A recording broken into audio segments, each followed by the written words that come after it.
Good evening, Indiana. I'm Erica Stanish. And I'm Eric Zarenko. We're students in COM 481 creating feature programming for television. Over the past few weeks, we have been working hard with COM 403, Writing for Broadcast News, to cover the Laurel Highlands Communications Conference hosted by the Communications Media Department at IUP. So join us now as we present to you a behind-the-scenes look at the LHCC from the perspective of the students, faculty, staff, and visiting attendees. Let's start off with an overview of the conference and the hard work that goes into planning the LHCC. The Laurel Highlands Communication Conference was held this year at the Kovalchik Center and Athletic Complex. Like any conference, it called for extensive pre-production. We spoke with conference organizer Dr. Gail Wilson and graduate assistant Kristen DeWitt about the conference and their roles as the conference's organizers. The LHCC is an excellent opportunity for communications researchers to get together and share their research. Whether it is an undergraduate, a graduate student, or a faculty member, it's a great networking opportunity. So this is an excellent way for us to share information about our program and what we do with our own students as well as faculty from other universities. Jonathan Sinclair is an executive vice president and executive producer for Harpo Studios in Chicago. He's worked with Oprah Winfrey for several years, and we were extremely fortunate that our LHCC weekend coincided with the weekend that IUP is presenting its Distinguished Alumni Awards. And Jonathan was receiving one of those awards and was very happy and very gracious about being able to be available for the LHCC. So we're very lucky that those two things came together on the same weekend. I think the most gratifying thing about working with the LHCC is the opportunity to get to know people, particularly at other universities, and encourage them to submit their presentations and come to the conference to get to know more about us and what we do at IUP, and particularly to promote our doctoral program in communications, media, and instructional technology. Well, I was one of the directors for the Laurel Highlands Communications Conference this year. I also worked with Jennifer Hellman as well as Dr. Wilson in preparing all the presenters, all promotional pieces for the conference. We also worked together to kind of just get all the logistics done. That includes registration, making sure that all of the rooms were reserved for us at the Kovalchik Center. So I had to correspond with the KCAC and the event manager and book all that, as well as the specialty luncheon for the out-of-town presenters and the guests. With promotions, it's all about the logistics. It's time management. It's how to schedule things. It's organization. You know, I learned through my promotions how to promote an event, how to let people know about it, but then there's also that other side where you need to plan and organize and make sure things are by the book and scheduling happens. And promotions helps 100% with that, whether it's from, booking the venue, to sending out flyers to let faculty presenters know, to making the agendas. We're going to take a short break, but coming up next, feature presenter Jonathan Sinclair of Harpo Studios sits down and talks about his past experience at IUP and gives advice on how he advanced his career. His story told in just a moment. Stay tuned.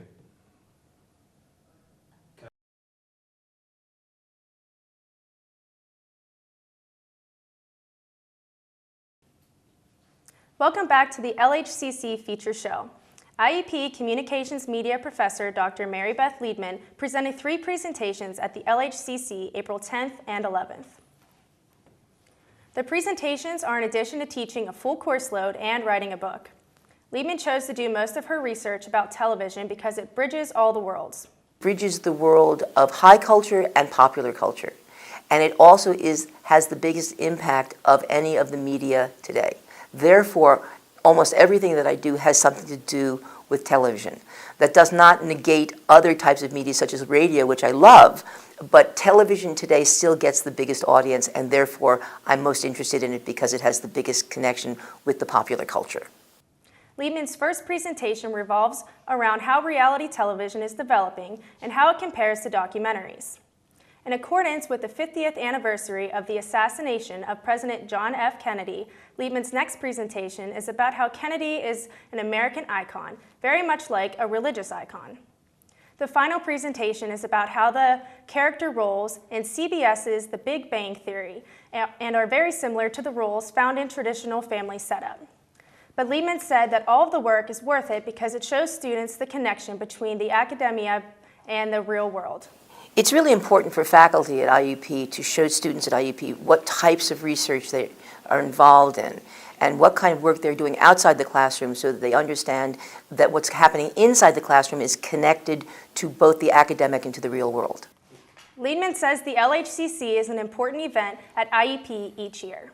It brings together not only students and faculty from Indiana University of Pennsylvania and the Communications Media Department, but it also opens us up to other universities and other ideas of other places within the Commonwealth, generally speaking. That is why the event is very important. Liebman plans to continue participating in the conference for this reason. Catherine Cottingham joins us now to give us the inside scoop on Dr. Luis Almeida's presentation at the conference. We're here at the KCAC where the 2014 Laurel Highlands Communications Conference was held this year. There were an array of presentations from schools in the surrounding area as well as from professors and students from our beloved IUP. One presentation that stood out in particular to me was from Dr. Luis Almeida on his presentation on technology overload. How many of you guys are texting on a daily basis? Probably like on a minute base, right? Texting and stuff. During Dr. Almeida's presentation, he talked about how computerized devices can affect your life negatively.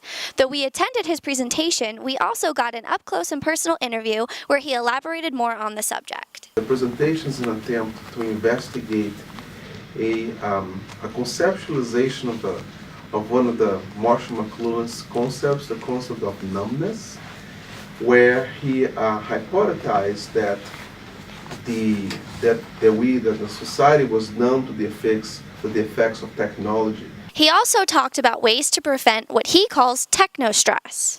We can and probably should encourage folks to get out of the computer a little bit. Go for a walk, spend some time with your family, right? Exercise. I mean, those things can help, but I don't think they're going to really solve the problem. We also asked him about his thoughts on techno-stress in the future, and this is what he said. We're passing the era of addiction. I think we're getting to a point of conditioning. We're becoming conditioned to use the computer. And that has had some serious side effects, backlashes of that computer use. So what I think needs to happen is that, frankly, folks are going to have to burn out. Scary, isn't it? For more information on Dr. Almeida's research on technology overload, check out his TED Talks on YouTube. I'm Catherine Cottingham from the IUP News Center. Back to the news desk. Thanks, Catherine. During the LHCC, Dr. Zachary Stiegler presented a piece on the evolution of shock radio aesthetics, where he explores an excerpt from Michael Savage's The Savage Nation. And God, who is the center of this monotheistic religion, has said, oh, you don't worship me anymore? Oh, you don't like me anymore? Oh, I don't exist anymore? Really? All right, I'm going to show you boys in Hollywood and you girls in New York City that I do exist. But since you're very hard-headed, stiff-necked people, and you don't really believe that I exist because you've gotten away with everything you've done all your life without any repercussions, I'm going to show you I exist in a way that you can't believe. Down came with the World Trade Center towers. Stiegler analyzes Savage's public persona and on-air discourse to identify shock radio's migration from a comedic to a political disposition. Dr. Lenz and his research team also presented about the glass model. Akeem Smith presents a feature piece highlighting this presentation.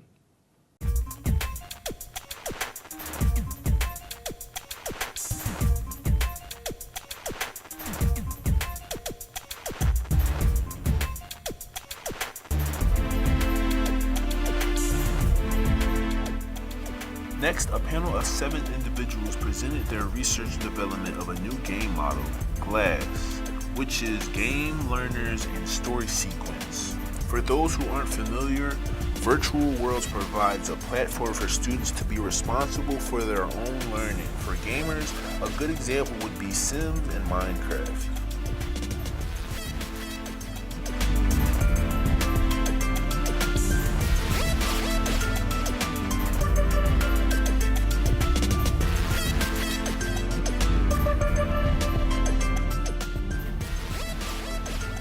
The instructor also guarantees that the experience is educational outside of the game.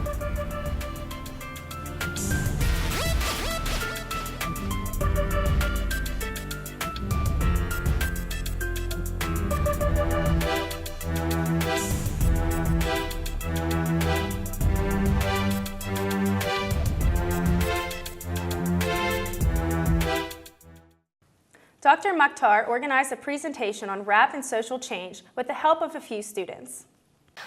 Well, one of my background is international studies, and then I study social change as well. And everywhere, historically, even related to what you might know about Arab Spring, music is the essential thing to drive for change. But rather than focusing on only a recent thing, so we look at from 1970s, the 80s, and the 90s. So we see like how rap started, how it's changed, and what messages that musician chose to sing. So students can learn music worldwide, can inspire people for social change. With the help of her undergraduate students, Dr. Mukhtar was able to fill the presentation room with other students and LHCC goers. It lasted about an hour long. 32 undergraduate students from IUP presented at the conference. Max Marker was one of the undergraduates that we asked about their research and how they managed their time with research and classes. Max Marker helped develop research for Dr. Lenz's model called a glass model that's purpose was designed for instructional gaming in its educational setting. His goal was to find how instructional gaming is used in an educational setting and how it affects its culture, as well as researching if students could learn through instructional gaming. Amy Payne was another undergraduate student who presented at the LHCC. Her research was a reality television and a representation on women. Amy said that her research was done outside of the classroom. She had to fix her research around her class time.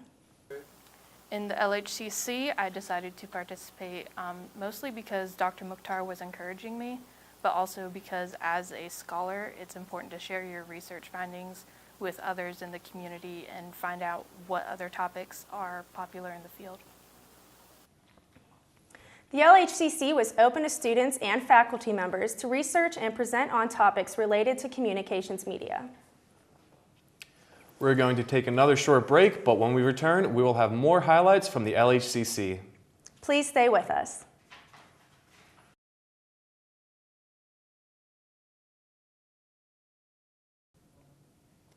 Welcome back to the LHCC Feature Show.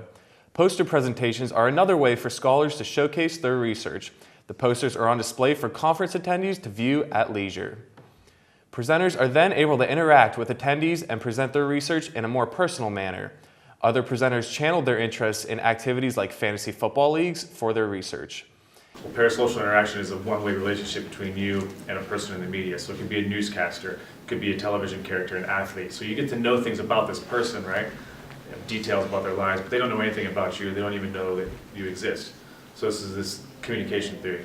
Well, fantasy sports are changing the traditional relationship, because instead of just looking at the person and turning it off whether you want to or not, you have consequences to breaking off that relationship. But instead of it being based upon if you like the person or not, or you think they're pretty or they're a good actor or whatever, it's purely commodity based. So if they're not playing well or they get hurt, you drop them.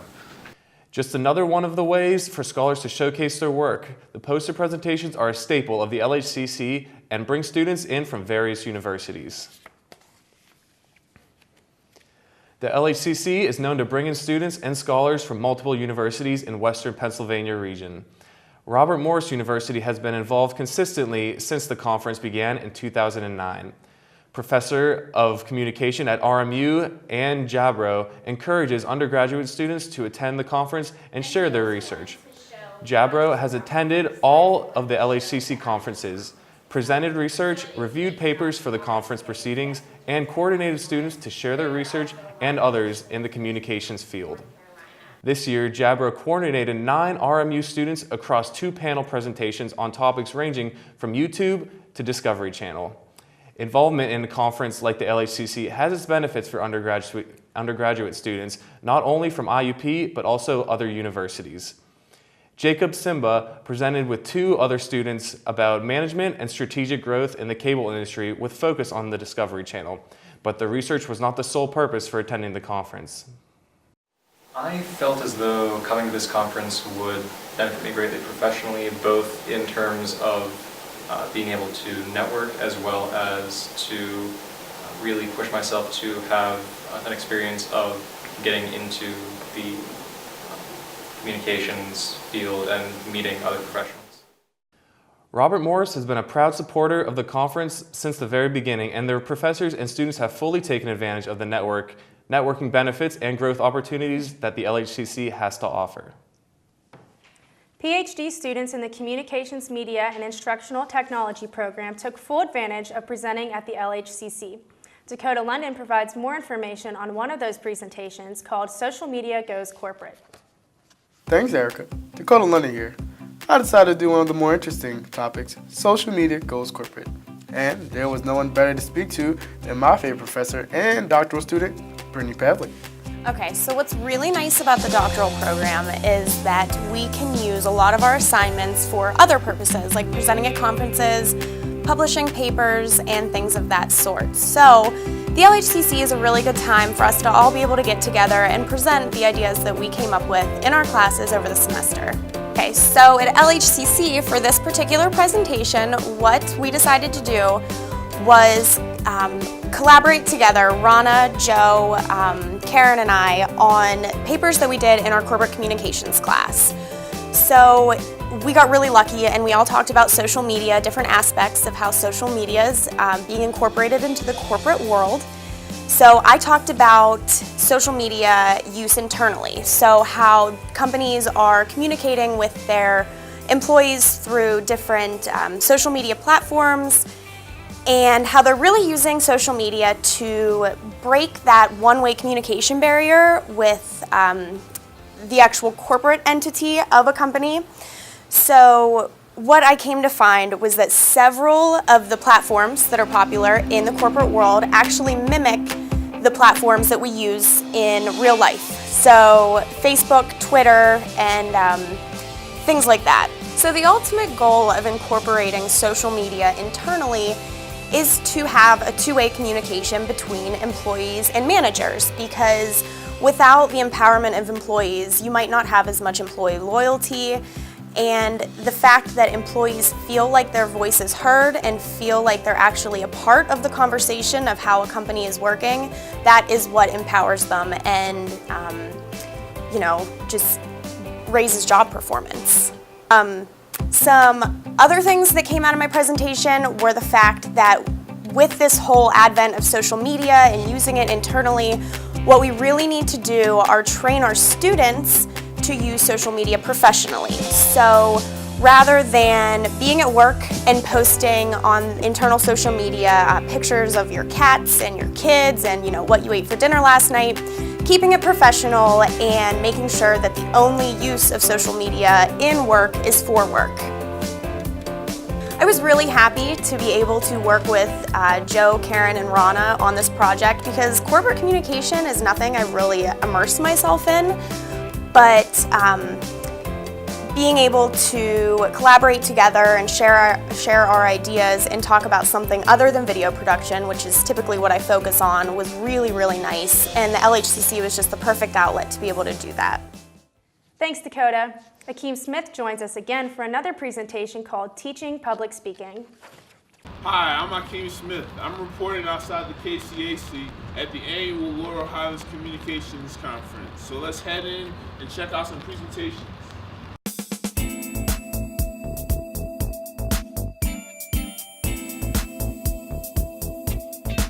Dr. Patricia Milford and Rhiannon Callis of California University of Pennsylvania presented Solutions for the Future, Teaching Public Speaking Online in the KCAC's PNC Conference Room on Friday, April 11th, 2014.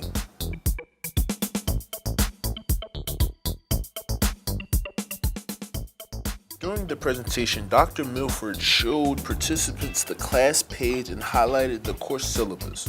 The syllabus stated that the course is designed to teach public speaking and to help students to improve speeches. A goal of her course is to make students feel connected to her as a professor and to connect with other students. This is an important goal for online learning because students do not have face-to-face interaction with their peers or professor.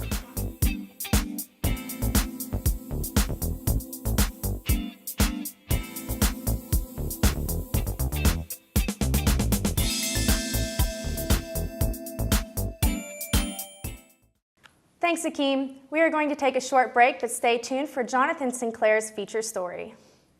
Don't touch that remote, Indiana.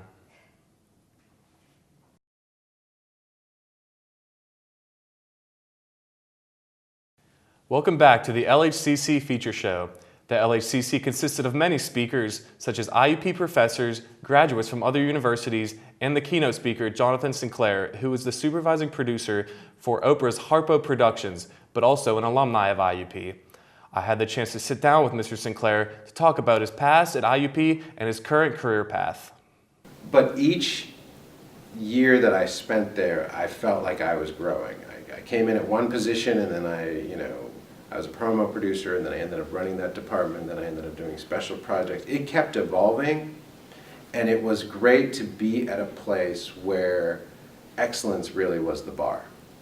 And anything short of that, we all rallied to make sure that it did hit the excellent mark, because that's who Oprah is. She sets the bar very high, and we sort of rallied to that. I think the one thing that, what I really want to impart to you guys is, there's one thing about knowing how to do it, the mechanics of it. There's a different level that if you can grasp beyond the technical and sort of the tried and true production techniques, there's another level that if you can crack yourself into, I think is where the real sweet spot of success is. It's no longer about a grade or a project. It does mean something. Your boss is going to be pissed. You're going to screw stuff up. But you just have to hang in there and keep trying and be positive and be that guy that people want to work with. Then it starts to get exciting because it's no longer about classes and being here and there on time. It's a paycheck every 2 weeks. You're in there and then you go to work and you're like, yesterday I did that and it wasn't so great. I'm going to do it better tomorrow. And that part of it I really liked because it wasn't about grades and quarters and semesters. It was really about getting paid to do something that I worked so hard to learn even how to do to get my foot in the door. Sinclair also touched on his career at Harpo and how he got there. Everyone in attendance responded well to his talk, and many students left with advice for after graduation. Many students attended the Laurel Highlands Communications Conference April 10th and 11th to listen to current communications research. Some professors required students to attend the conference, while others persuaded them to attend with a promise of bonus points for their classes. The conference helped students network with professionals in the field. Students like Terrence Cook had the opportunity to talk to students and their professors about their research. So far, we're so interested in the stuff I didn't know, but I'm so interested to know. There's a lot of, I wouldn't say experts, but a lot of people that know what they're talking about. And we're honored to have them here, so I'm honored to learn from them. Others used the conference as a way to become acquainted with the communications media major. Madeline Williams is new to the major and appreciated the opportunity to learn more about the ins and outs of comm media. More about the ins and outs of comm media. I'm just getting into the major, so coming here, I'm learning a lot of different information. Williams saw the presentations as an introduction into the industry they may one day be working in. Some of the presentations talked about reality TV and, about the thought processes and the gender roles and stuff like that, which are all things that I'm very interested in, especially like women in media. So this is kind of just giving me an introduction to the things that I'll be doing later. Looks like these kids really earned their bonus points and had a great experience. Well, I know Eric and I both got to attend the conference this year, and I'm sure that it's going to be just as successful next year and many years to come as it was this year. It was. This year especially, a lot of people came. I know a lot of people enjoyed the presentations, and the presenters did a great job at presenting it. So I think next year it can only get better. And just being able to, talk to the speakers there and kind of get your foot in the door is a really great opportunity for the students at IUP. It is. It is. Well, thank you for joining us for this behind-the-scenes look at the LHCC. We hope to see you there next year. On behalf of Com 481 and Com 403, I'm Erica Stanish. And I'm Eric Zarenko. Have a great evening, Indiana.